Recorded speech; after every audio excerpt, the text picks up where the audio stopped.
Baik, sahabat Salum Khaverim, Brokim Habaim, sahabat Salum, selamat datang di dalam layanan Sahabat Siur untuk Parasat pada pekan ini, yaitu Parasat Re'eh bersama saya, More Are Asa, dari Kihilat Ori Indonesia maupun Kihilat Ori Singapura. Dan bersama Khaverim semua di seluruh tanah air di Indonesia, kita akan belajar bersama-sama Parasat Re'eh pada sore hari ini. Dan sebelum kita memulai diskusi atau sebelum mulai kita belajar Parasat Re'eh ini, mari kita ucapkan berkat ya terlebih dahulu. Berkat sebelum belajar Torah. Baruch ata Adonai Eloheinu melech haolam Aser kidetsanu bemisvotav vetsipanu la'asok bedivre Torah, yang artinya diberkatilah engkau Adonai Elohim kami, Raja alam semesta, yang telah menuduskan kami dengan perintah-perintahnya dan yang telah memerintahkan kami untuk selalu fokus di dalam setiap perkataan di dalam Torah, di dalam merit dari Rabi kita, Masiah kita, Yeshua HaMasiah dari Nazaret. Kita sama-sama katakan amin ve amin. Baik Haberim, setelah kita mengucapkan berkatnya, izinkan saya untuk memberitahukan bahwa kita semua di Kehilat Ori Indonesia bernaung di bawah supervisi dari Rabbi Dr. Itzhak Shapira. Rabbi Dr. Itzhak Shapira adalah seorang Yahudi Mesianik, seseorang yang lahir di Eretz Israel, di tanah Israel, dan berada di bawah organisasi Ahavat Ami Internasional. Ahavat Ami Internasional adalah sebuah organisasi Mesianik Judaisme di dunia, di mana sebagai organisasi Ahavat Ami sudah banyak menerbitkan ke berbagai macam bahasa selain dari bahasa Inggris. Salah satunya adalah ke bahasa Indonesia. Untuk program Ahavat Ami dalam bahasa Indonesia, teman-teman bisa klik subscribe ya, dan aktifkan loncengnya untuk mendengarkan setiap update dari Rabbi Dr. Itzhak Shapira, untuk mendapatkan setiap pengajaran dari Rabbi Dr. Itzhak Shapira ya, ke YouTube Ahavat Ami Indonesia. Jadi silakan teman-teman bisa mengikuti perkembangan berita update dari Rabbi Dr. Itzhak Shapira sendiri dalam bahasa Indonesia. Selain Ahavat Ami Indonesia, teman-teman juga bisa mengikuti YouTube Ahavat Ami Internasional. Cukup ketik Ahavat Ami di YouTube dan teman-teman bisa mendapatkan update pengajaran dalam bahasa Inggris dari Rabbi Dr. Itzhak Shapira sendiri. Baik Haberim, mari kita mulai sahabat siur kita Parasat Re'eh. Tadi pagi kita sudah melakukan pembacaan porsi Parasat Re'eh, yaitu dari Torah, pembacaan Haftarah, dan pembacaan Brit Hadasanya dari Parasat Re'eh yang diambil dari Devarim, Sefer Devarim ulangan 11:26 sampai ulangan 16 ayat 27.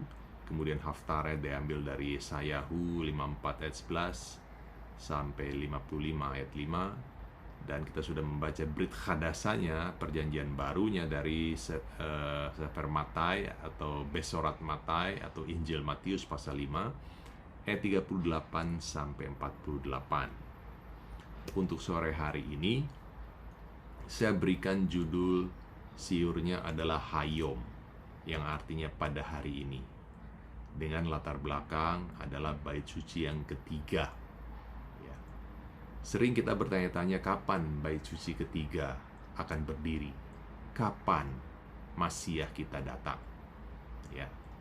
Dan kita akan temukan jawabannya pada hari ini, karena kita akan mengetahui ada beberapa syarat yang perlu kita semua ketahui.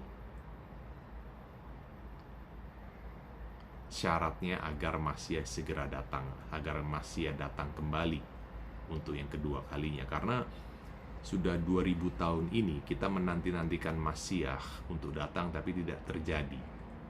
Nah, kita akan mengupas ya apa rahasia tersebut. Di dalam Parasat Bait Hanan kita sudah belajar tentang Shema. saya sudah mengupas tentang Shema, yang artinya dengarlah. Di dalam Ulangan 6 ayat 4 dikatakan Shema Israel Adonai Eloheinu Adonai Echad, yang artinya dengarlah hai orang Israel, Adonai adalah Elohim kita, Adonai adalah Esa. Di dalam 3 kitab, di dalam kitab suci, di kitab Ulangan 6 ayat 4, di perjanjian baru, di kitab Matius, di kitab Markus, Yesua mengulangi lagi perintah terutama, perintah tertinggi di dalam Torah, ya, yaitu Shema. Bagi teman-teman yang belum menyimak ya siur Parashat Bait Hanan, teman-teman bisa menyimak di YouTube Ori Indonesia. Ori Indonesia, ya, silakan teman-teman simak siur Parashat Bait Hanan agar teman-teman mengerti apa artinya Shema dan mengupas di situ, mengupas tentang perintah tertinggi. Kemudian, ya, setelah Parashat Bait Hanan, ya, di parashat selanjutnya saya sudah mengupas tentang Tishmeun, ya, yang artinya mendengarkan. Di Ulangan 7 ayat 12 di situ dikatakan Vahaya Ekef, di parashat Ekef, ya. Saya sudah mengupas arti kata Vahaya Ekef Tishmeun et hamishpatim haeleh usmartem va'asitem otam Veshamar Adonai Elohecha lecha. Dan akan terjadi karena kamu mendengarkan peraturan-peraturan itu dan menjaga serta melakukannya dengan setia, maka terhadap engkau Adonai Elohimmu akan memegang perjanjian dan kasih setianya yang diikrarkannya dengan sumpah pada bapak-bapak leluhurmu. Kata Ibrani Tishmeun berasal dari akar kata Shema, yang artinya adalah mendengarkan untuk taat, ya. Kata Shema artinya adalah mendengarkan dengan hati yang bersih, dengan hati yang terbuka, yang tidak dikuasai oleh rintangan, tidak dikuasai oleh hambatan, tidak dikuasai oleh kelipah dalam bahasa Ibrani. Itu penjelasan Sforno. Untuk siur detailnya teman-teman juga bisa simak di Parashat Ekef. Di situ saya membahas tentang Tishmeun. Nah, sekarang di Parashat Re'eh diulang kembali kata Tishmeu, mendengarkan. Di Sefer Devarim, kitab Ulangan 11 ayat 27, di situ dikatakan Et habracha asher tismeu el mitzvot Adonai Elohechem aser anochi metzaveh etchem hayom. Kamu akan mendapatkan berkat apabila kamu tismeu, mendengarkan perintah Adonai Elohimmu yang kusampaikan kepadamu pada hari ini. Kemudian dikatakan ayat selanjutnya, ayat 28, V'haklalah imlo tismeu el mitzvot Adonai Elohechem v'sartem min haderech asher anochi metzave etchem hayom lalechet achare Elohim acherim asher lo yedatem. Dan kutuk jika kamu tidak mendengarkan perintah Adonai Elohimmu dan menyimpang dari jalan yang Moshe Rabenu yang kuperintahkan kepadamu pada hari ini, dengan mengikuti ilah lain yang tidak kamu kenal. Saya ingin mengajak teman-teman memperhatikan kalimat, ya. Ada beberapa kalimat penting yang mesti kita perhatikan dalam bahasa Ibrani. Ada beberapa kata penting dalam bahasa Ibrani yang perlu kita perhatikan. Yang pertama yang berwarna biru adalah habracha, yang artinya berkat-berkat. Syaratnya untuk bisa mendapatkan berkat apa? Kalau kita tishmeu, yaitu mendengarkan. Kata tishmeu berakar dari kata Ibrani yaitu Shema. Kembali lihat sahabat siur di YouTube Ori Indonesia untuk Parashat Bait Hanan dan juga di Parashat Ekef. Saya membahas di situ arti kata Shema, arti kata Tishmeun, dan di Parashat Re'eh ini kita membahas Tishmeu, ya. El mitzvot Adonai Elohechem, terhadap semua mitzvot Adonai Elohimu asher anochi metzave etchem hayom, yang ku sampaikan, yang Moshe Rabbeinu sampaikan. Jadi bagaimana kita melakukan mitzvot dari Hashem, perintah dari Hashem, dengan cara melakukannya sesuai yang disampaikan oleh Moshe Rabbeinu. Penting ini, mengerti alurnya. Mitzvah, perintah dari Hashem, dilakukan sesuai dengan yang Moshe Rabbeinu ajarkan kepada kita semua hayom pada hari ini. Jadi hayom pada hari ini Moshe Rabbeinu pun masih hidup, masih ada. Dan hayom di sini berbicara saat ini, sekarang ini. Loh, bagaimana more? Kan Moshe Rabbeinu sudah meninggal, sudah mati. Bagaimana kita bisa mendengarkan perkataan-perkataan Moshe Rabbeinu? Moshe Rabbeinu itu secara remes, ya, itu berbicara tentang agama Yahudi, berbicara tentang rabbinikal, berbicara tentang Judaisme. Ya. Jadi dengan kata lain, berkat-berkat itu akan Hashem berikan kepada kita kalau kita mendengarkan mitzvotnya Hashem sesuai yang disampaikan oleh Moshe Rabbeinu, oleh rabbinikal, oleh agama Yahudi. Tetapi kalau kita tidak melakukannya, maka secara otomatis ayat 28 kita sudah ada di bawah kutuk. Karena kita tidak mendengarkan mitzvotnya Hashem seperti yang disampaikan oleh Moshe Rabbeinu, oleh Judaisme, oleh rabbinikal kepada kita pada hari ini, hayom. Hayom pada hari ini sebuah kata yang penting, yang mesti kita cermati, yang mesti kita ingat. Karena hayom itu berarti berbicara tentang hari ini. Artinya, kalau kita ingin mendapatkan berkat pada hari ini, ya hari ini kita akan dapatkan dengan cara tishmeu, dengan cara shema, mendengarkan. Di dalam parasat Ekef saya sudah jelaskan, shema artinya adalah mendengarkan dengan taat. Artinya melakukan mitzvot dengan taat, melakukan mitzvah dengan taat. Mitzvah yang mana? Mitzvah yang disampaikan oleh Moshe, mitzvah yang disampaikan oleh rabbinikal. Karena di dalam Pirkei Avot 1 ayat 1, di situ rantai komandonya tidak terputus, rantai otoritasnya tidak terputus. Ya, Torah diberikan oleh Hashem kepada Moshe, Moshe menyampaikan kepada Yehoshua, Yosua menyampaikannya kepada para tua-tua menyampaikannya kepada para nabi, dari para nabi disampaikannya kepada member dari majelis besar bangsa Israel, yaitu Anshe Knesset Hagedolah. Anshe Knesset Hagedolah atau majelis besar bangsa Israel menyampaikannya sampai sekarang dengan rantai yang tidak terputus, yaitu institusi yang namanya rabbinikal. Begitu. Hayom berbicara tentang hari ini. Ayat 28 ada kata hayom, ya, juga pada hari ini. Artinya kalau kita tidak melakukan mitzvah seperti yang disampaikan oleh Moshe Rabbeinu, maka kita ada di dalam kutuk pada hari ini juga. Karena artinya kita mengikuti ilah-ilah lain, suara-suara lain, sesembahan lain yang tidak dikenal oleh rumah Israel, tidak dikenal oleh Moshe Rabbeinu. Nah, ini penting. Karena di Indonesia sekarang ini banyak sekali pengajaran-pengajaran yang tidak sesuai dengan rumah Israel.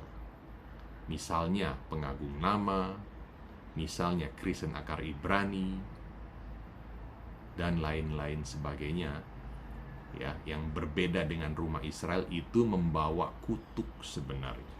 Ketahuilah kabarin, ketahuilah teman-teman, pada saat kita berbeda, pada saat kita menyimpang, tidak sesuai dengan yang disampaikan oleh Moshe Rabbeinu, oleh Rabbinika, oleh Judaisme, artinya kita sudah mengikuti ilah lain, dan kita tidak mendengarkan, tidak sema terhadap perintah-perintah, terhadap mitzvot yang Hashem Elohim kita sampaikan. Ini penting, Haverim, kata Hayom. Signifikansi kata Hayom. Apa pentingnya kata Hayom? Apa artinya kata Hayom? Saya mengajak teman-teman untuk membaca Mazmur 95, Tehillim 95 ayat yang ke-7. Di situ dikatakan, Kihu Eloheinu fa'anachnu am mar'ito vetson yado hayom imbekolo tisma'u. Sebab dialah Elohim kita, dan kitalah umat gembalaannya, dan kawanan domba tuntunan tangannya. Di dalam Mazmur, ya, David Hamelech, Raja Daud mengatakan, Hayom imbekolo tisma'u. Pada hari ini jika kamu mendengarkan suaranya. Ada janji di sini. Hayom imbekolo tisma'u. Pada hari ini jika kamu mendengarkan suaranya. Apa janjinya? Para rabi di dalam Talmud Bavli, Talmud Babilonia, Traktat Sanhedrin 98a ayat 16 sampai 17. Di situ dikatakan, Rabbi Yoshua ben Levi bertanya kepada Eliyahu Hanavi, kapankah Masiah akan datang? Eliyahu Hanavi berkata kepadanya, coba datang dan tanyakan padanya. Rabbi Yehoshua ben Levi bertanya, dan di manakah dia berada? Eliyahu Hanavi berkata kepadanya, dia ada di pintu masuk kota Roma. Roma itu identik dengan Edom. Edom itu identik dengan Esaf, atau dalam bahasa Indonesia Esau. Esau itu beridentik dengan kekristenan. Jadi para rabi tahu di mana Masiah berada. Ada di dalam kekristenan, ada di Roma. Rabbi Yoshua ben Levi bertanya kepadanya, dan apakah tandanya supaya aku dapat mengenalinya? Eliyahu Hanavi menjawab, dia ada di antara orang-orang miskin yang menderita penyakit zaraat. Zaraat itu adalah sejenis penyakit rohani yang muncul, yang timbul karena seseorang melakukan dosa lason hara, melakukan dosa sinat hinam, kebencian yang tidak berdasar. Lason hara adalah fitnah, ya, dosa dari mulut. Dan mereka semua membuka perban mereka dan mengikatnya sekaligus. Tetapi Masiah membuka satu perban dan mengikatnya satu persatu. Rabbi Yoshua ben Levi berkata, mungkin aku dibutuhkan untuk melayaninya, untuk mendatangkan penebusan, supaya Masiah cepat pulang kembali ke rumah Israel dan menolong Israel. Karena itu aku tidak akan pernah mengikat lebih dari satu perban, sehingga kedatangannya tidak akan tertunda. Selanjutnya ayat 17. Rabbi Yoshua ben Levi pergi menemui sang Masiah. Ia berkata kepada sang Masiah, Shalom untukmu, Rabiku dan Morehku.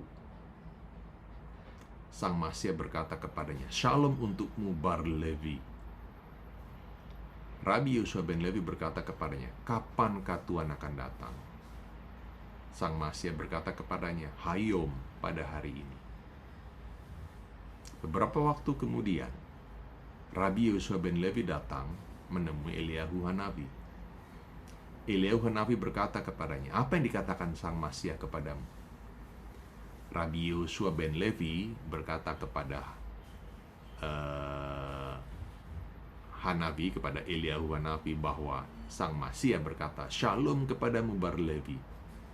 Eliyahu Hanavi berkata kepadanya, oh, berbahagialah engkau Rabbi Yoshua ben Levi, karena dengan demikian Masiah menjamin bahwa engkau dan ayahmu akan masuk ke olam haba, dunia yang akan datang, karena Masiah menyambutmu dengan kata Shalom. Rabi Yosua bin Levi berkata kepada Eliyahu Nabi, "Ya, tapi sang Masya berbohong kepadaku, karena ia berkata kepadaku, aku datang pada hari ini. Tapi ia tidak datang pada hari ini, sampai sekarang pun tidak datang." Eliyahu Nabi menjelaskan kepada Rabi Yosua bin Levi bahwa inilah yang Masya katakan kepadamu. Masya berkata bahwa dia akan datang hayom pada hari ini jika kamu mendengarkan suaranya. Dikutip dari Mazmur 95 ayat 7. Talmud Bavli Traktat Sanhedrin 9a ayat 17. Yang artinya mengajarkan kepada kita, kalau kita tishmeu shema kepada Masyiah, maka Masyiah akan segera datang pada hari ini juga. Tapi mengapa selama 2000 tahun ini kita menunggu-nunggu Masyiah, kok tidak datang-datang ya? Artinya ada kesalahan, bahwa di dalam rumah Israel belum mendengarkan suara Masyiah. Itu yang menunda kedatangan Masyiah.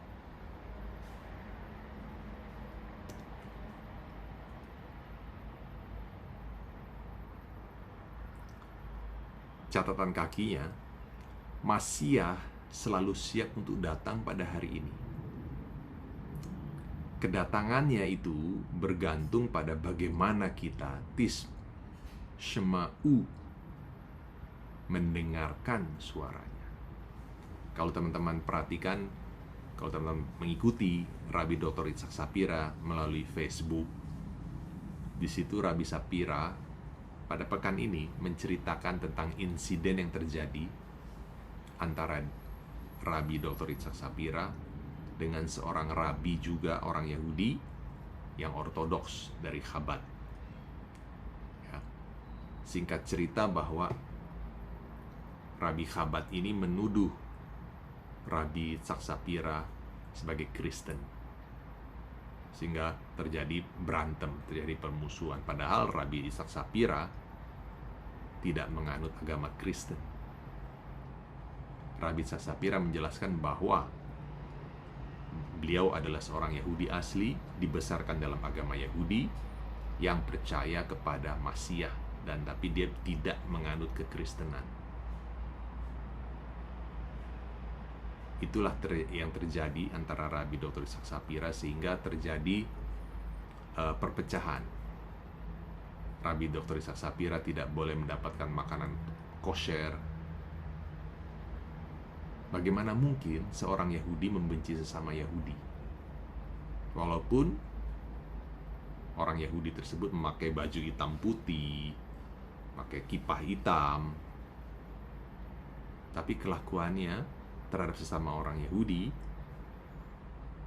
masih ada kebencian. Itulah yang menghambat kedatangan Masyiah. Sikap-sikap seperti itulah yang menghambat kedatangan Masyiah, karena artinya belum shema, belum mendengarkan suaranya. Karena apa? Perintah tertinggi, kembali simak kembali siur saya di dalam Parashat Bait Hanan dan Parashat Ekef. Karena perintah tertinggi adalah shema. Setelah shema diikuti oleh ve'aftah, untuk mengasihi Hashem dan mengasihi sesama manusia. Rabbi Yeshua di kitab Matius dan Markus juga menjelaskan hal ini. Perintah tertinggi adalah shema, dan perintah yang lainnya adalah ve'aftah l'reacha kamocha, kasihlah sesama manusia seperti kamu mengasihi dirimu sendiri. Pada kedua hukum inilah bergantung seluruh mitzvot dari Torah.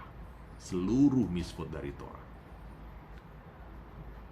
Sangat menyedihkan, dalam rumah Israel masih ada terjadi kebencian, perpecahan antara sesama orang Yahudi. Inilah yang menghambat kedatangan Masyiah sebenarnya.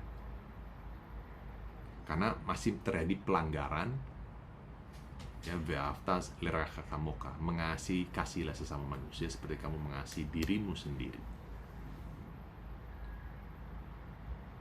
Kunci kedatangan Masyiah bergantung pada bagaimana kita shema terhadap suaranya. Kalau kita tidak shema, berarti yang datang adalah kutuk, bukan berkat. Kalau kita shema, yang datang adalah berkat. Kalau kita tidak shema, masih terjadi kebencian, perpecahan satu sama lain, maka yang datang adalah terkutuk. Pertanyaannya, bagaimana kita tisma'u mendengarkan suaranya Hayom pada hari ini? Bagaimana caranya? Di dalam Ulangan 12 ayat 8 di Parashat Re'eh ini dikatakan, Lo ta'asun kechol asher anachnu osim poh hayom iskal hayashar beenaf.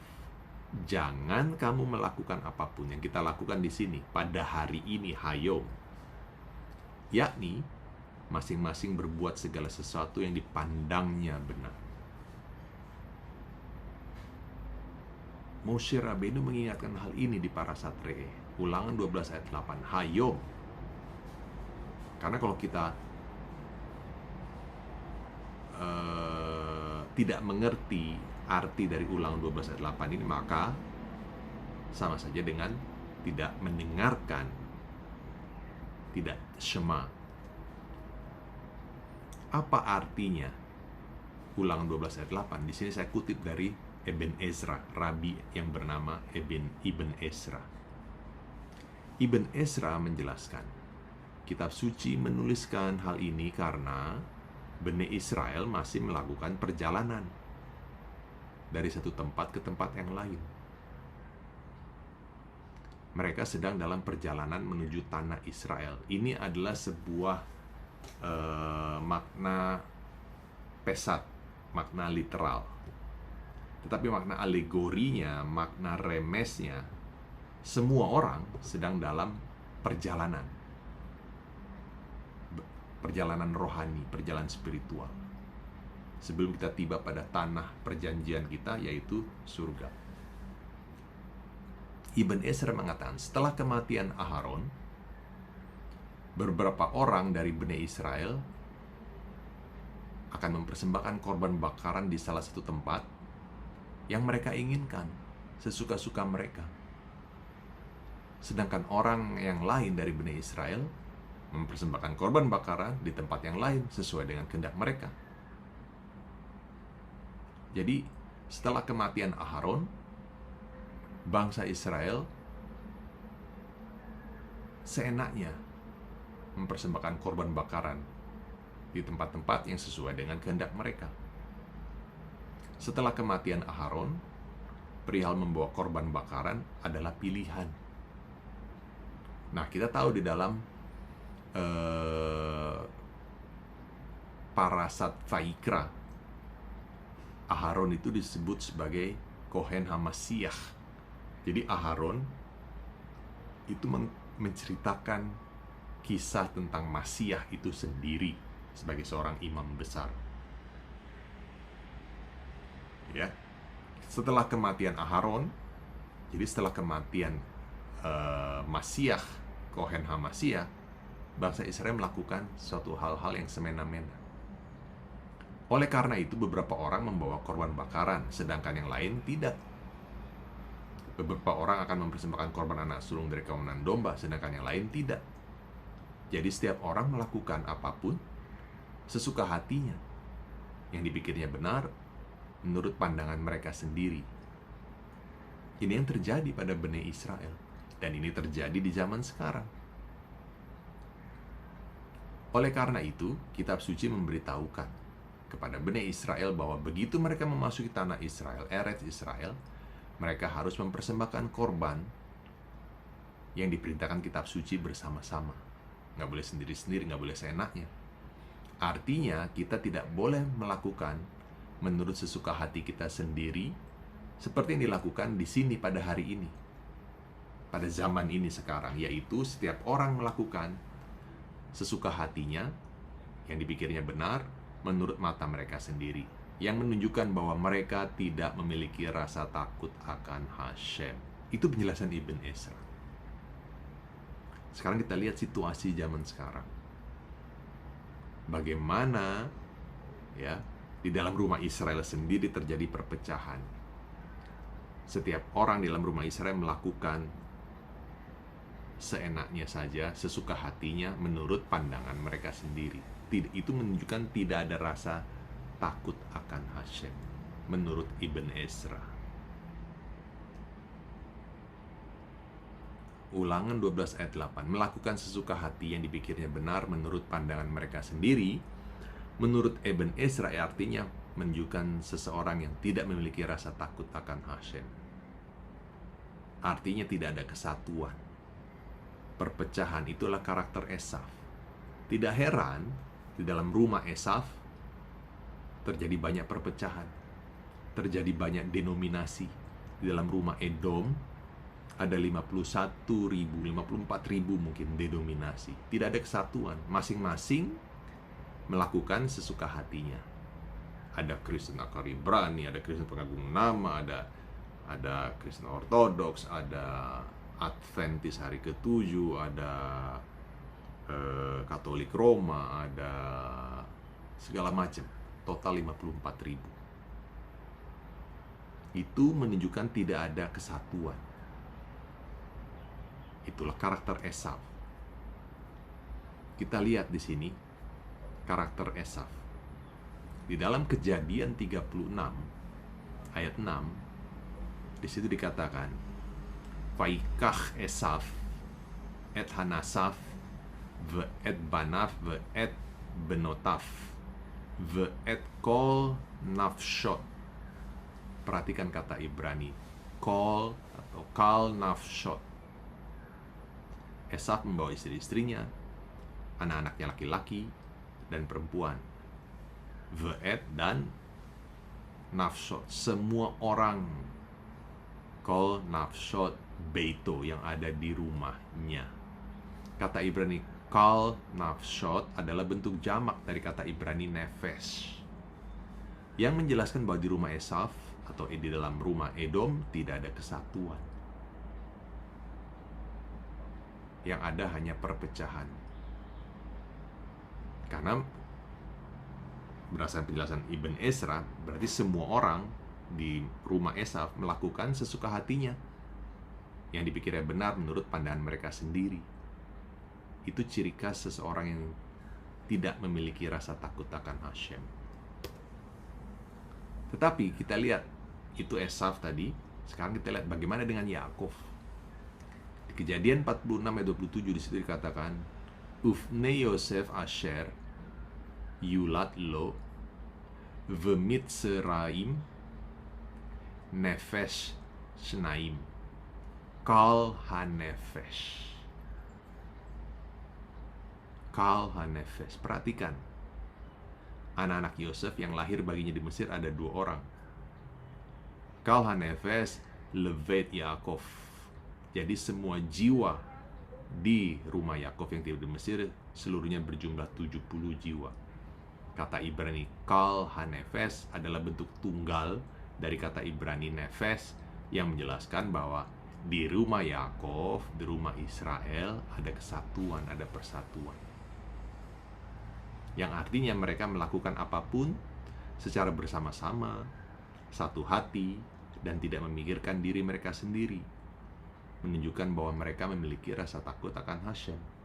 Dan itulah ciri khas jemaat mula-mula di Kisah Para Rasul, di mana mereka berkumpul bersama-sama satu hati, kol hanefesh, satu jiwa, tidak memikirkan diri mereka sendiri. Pernah terjadi di muka bumi bahwa dalam rumah Israel itu ada kesatuan. Makanya Torah menyebutkan kol hanefesh, bukan kol nefeshot seperti di rumah Esaf, di rumah Edom, kol nafshot. Tapi rumah Yakov, rumah Israel, kol hanefesh. Perhatikan juga di Keluaran 1 ayat 5. Di situ dikatakan, Vayehi kol nefesh yotz'ei yerach Yaakov sivim nafesh. Seluruh keturunan yang diperoleh Yakov berjumlah 70 jiwa. Sivim nafesh. Harusnya sivim nefeshot, tapi Torah menyatakan sivim nafesh. Pa Yosef haya v'mitzrayim. Ya, jadi kata rumah Yaakov, rumah Israel itu selalu dibahasakan sebagai satu nefes, menunjukkan ada kesatuan, bukan nefeshot. Setiap kali Torah mengatakan bentuk jamak nefeshot, berarti di situ ada perpecahan, ada perbedaan, tidak ada kesatuan jiwa. Tapi dalam rumah Yaakov menunjukkan ada kesatuan.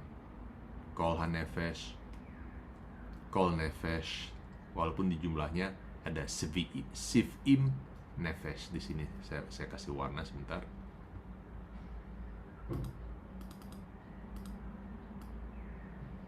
Siv'im nefesh.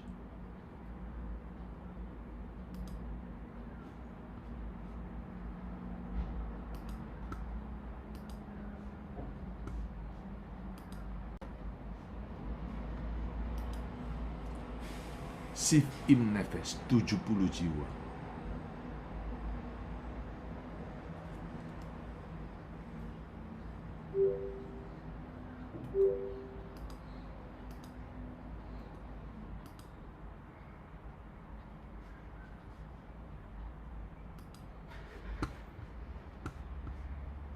Sebentar kabarin ya.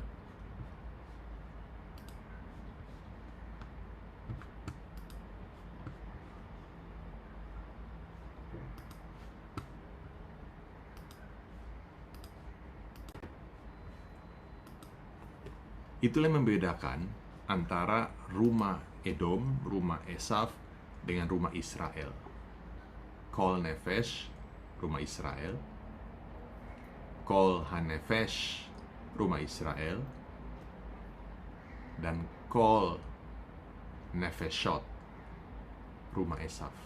Jamak, bentuk plural, yang artinya menunjukkan bahwa semua orang melakukan sesuka hatinya.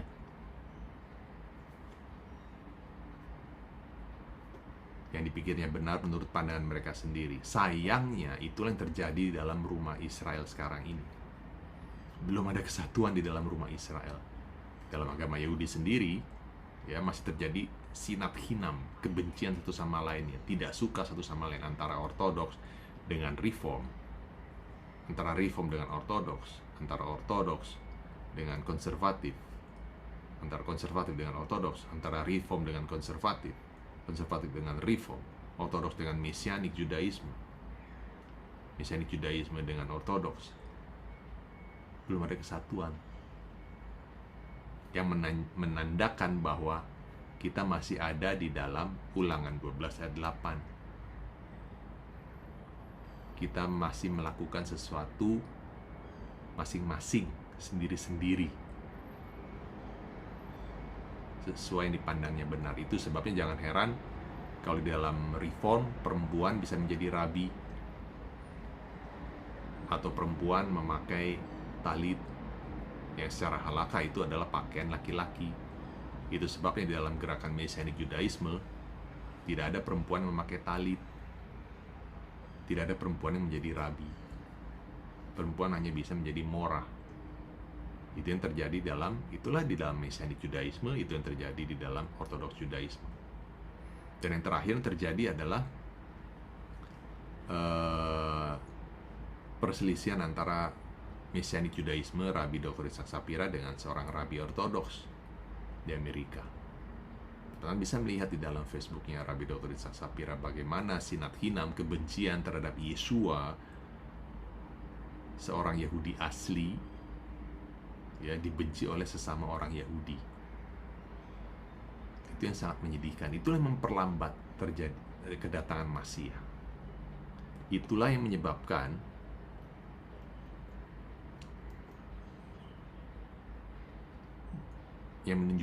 itulah yang menunjukkan bahwa kita belum shema terhadap mitzvotnya Hashem, terhadap perintah tertingginya, itu shema dan va'afta, dan va'afta lerecha kamocha. Baik Haberim, sedikit lagi ya, saya ingin membagikan setelah dari Ulangan pasal 12, saya ingin membagikan sedikit, izinkan saya membagikan sebelum saya akhiri, dari Ulangan pasal 13.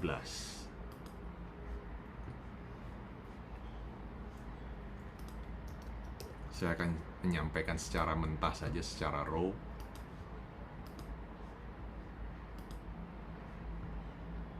Karena ada hal-hal penting yang harus teman-teman ketahui.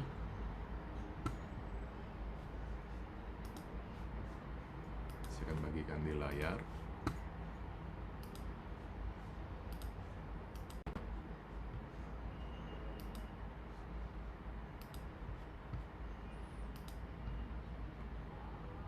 Ulangan 12 ayat 8 tadi kita sudah baca di sini. Ya.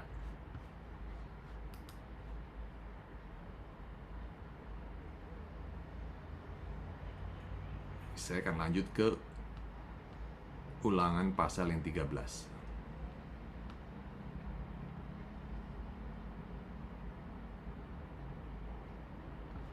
Sebelum masuk pasal 13, di akhir pasal 12 di sini dikatakan segala yang Moshe Rabbeinu perintahkan, yang rabbinikal perintahkan, haruslah kamu lakukan dengan setia. Janganlah engkau menambahinya ataupun menguranginya. Lalu More, bagaimana dengan oral Torah? Bukan itu menambahi Torah? Tidak. Kalau teman-teman mengerti penjelasan Pirkei Avot, etika bapak-bapak leluhur di dalam Mishnah, di situ dijelaskan bahwa oral Torah itu bukan menambahi, tetapi berfungsi sebagai pagar pelindung terhadap mitzvah Torah, agar tidak terjadi pelanggaran Torah. Jadi oral Torah itu adalah pelindung dari Torah. Begitu. Nah, saya akan masuk pasal 13. Ayat 1. Apabila di tengah-tengahmu, di dalam rumah Israel, muncul seorang nabi, seorang pemimpi, dan dia memberitahukan kepadamu suatu tanda atau mujizat, dan apabila tanda atau mujizat yang dikatakannya kepadamu itu terjadi, dan ia membujuk, mari kita mengikuti ilah lain yang tidak kamu kenal, dan mari kita berbakti beribadah kepadanya. Moshe Rabbeinu mengingatkan, janganlah engkau mendengarkan perkataan nabi atau pemimpi itu, sebab Adonai Elohimmu sebenarnya sedang mencoba kamu untuk mengetahui apakah kamu sungguh-sungguh mengasihi Adonai Elohimmu dengan segenap hatimu dan dengan segenap jiwamu. Adonai Elohimmu harus kamu ikuti. Kamu harus takut akan dia. Kamu harus berpegang pada mitzvot-nya. Suaranya harus kamu dengarkan. Kepadanya harus kamu berbakti dan berpaut.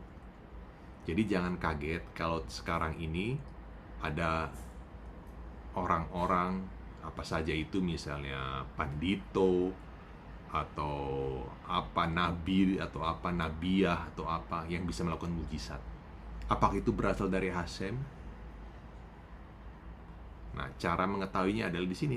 Moshe Rabbeinu sudah menjelaskan. Kalau mereka mengajak untuk mengikuti ilah lain yang tidak kamu kenal, untuk berbakti kepadanya, Moshe bilang jangan engkau dengarkan. Janganlah engkau mendengarkan, tinggalkan. Walaupun bisa membuat banyak mujizat, tetap ikuti ajaran Moshe Rabbeinu dalam tanda kurung rabbinika. Jadi iman kita bukan tergantung dari mujizat. Iman dalam agama Yahudi tidak bergantung pada tanda-tanda di langit, mujizat-mujizat yang mampu dilakukan, tidak. Iman kita hanya bergantung pada Torah, Moshe Rabbeinu, dan Masiah Yeshua. Karena antara Moshe Rabbeinu dan Masiah Yeshua itu tidak ada perbedaan. Semuanya sama-sama saling mendukung, tidak terpecah. Selalu kita deklarasikan pada saat Mikha Mocha, nyanyian Moshe. Di situ berbicara juga tentang nyanyian anak domba di Wahyu pasal 15. Torat Moshe dan Torat Masiah itu satu kesatuan. Jadi kalau ada orang-orang di luar sana melakukan mujizat atau melakukan tanda-tanda, saya bermimpi, saya dibawa ke surga, saya bisa melihat siapa presiden yang akan datang, jangan percaya. Karena Hashem sengaja mencoba kita, mengetes kita untuk mengetahui apakah kita setia terhadap Torah dan mitzvot atau tidak. Hashem hanya minta satu kepada kita, ikutilah Tauratnya Hashem. Kita harus takut akan Dia, kita harus berpegang teduh terhadap mitzvotnya. Begitu.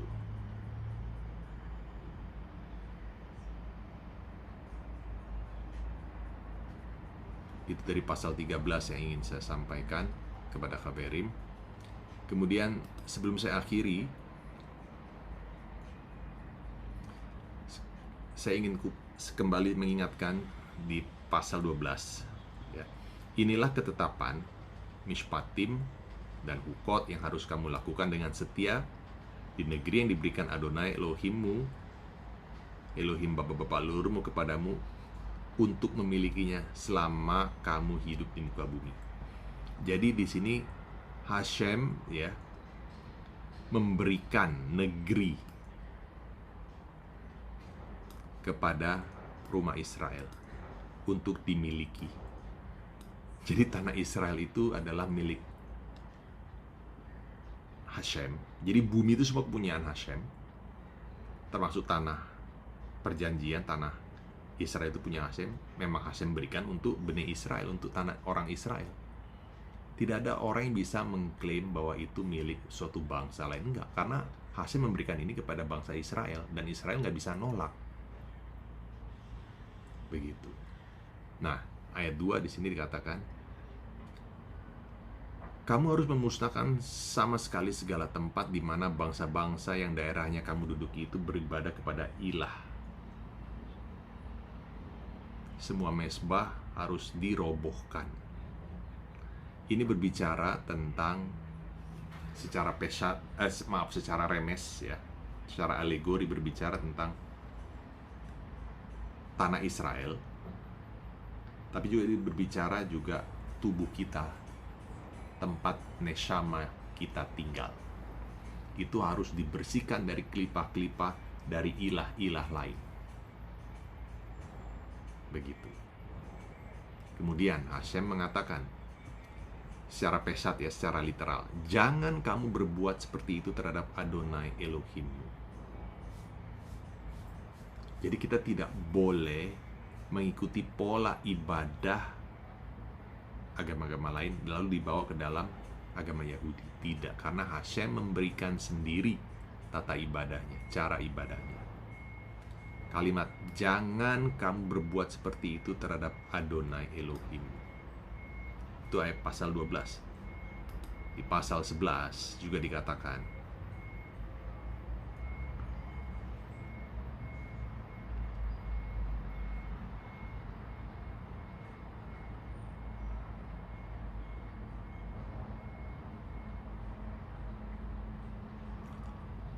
di dalam parasat Ekef yang lalu, pekan yang lalu, tapi masih dalam pasal 11 ya.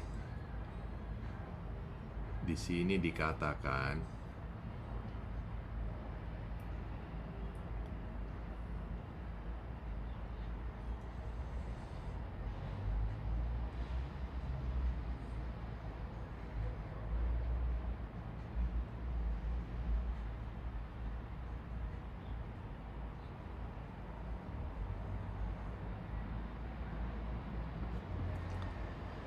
maka haruslah kamu melakukan dengan setia segala ketetapan dan peraturan yang kupaparkan kepadamu pada hari ini, termasuk juga liturgi, tata ibadah, karena ini tercatat, tertulis sebagai ketetapan dan peraturan, hukim dan mishpatim, bagaimana mengatur hubungan sesama manusia. Jadi pola ibadah agama Yahudi itu unik, dan kita tidak bisa meniru pola ibadah agama lain lalu dibawa masuk ke dalam agama Yahudi lalu kita terapkan di sini.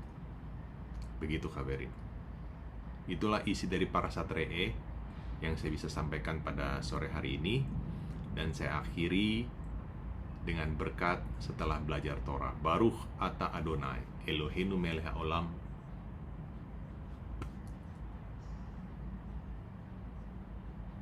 Baruch ata Adonai Eloheinu melech haolam.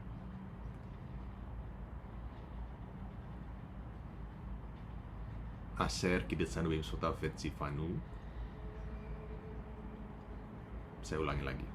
Baruch ata Adonai Eloheinu melech olam asher natan lanu Torat emet v'chai olam nata betochenu Baruch ata Adonai noten Torah.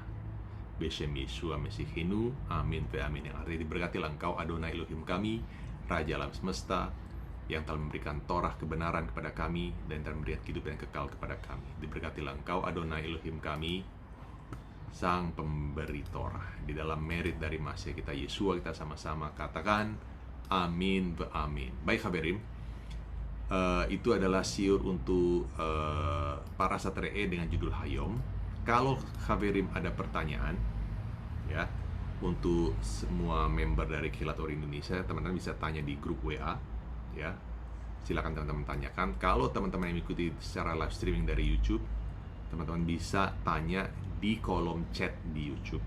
Nanti saya akan coba menjawab dari situ. Baik Haberim, Toda Rabah, semoga bermanfaat untuk siur singkat ini untuk sahabat siur Parashat Re'eh dengan judul Hayom. Semoga bermanfaat, membawa merit untuk rumah Israel dan mempercepat kedatangan Masiah. Saya akhiri sampai di sini.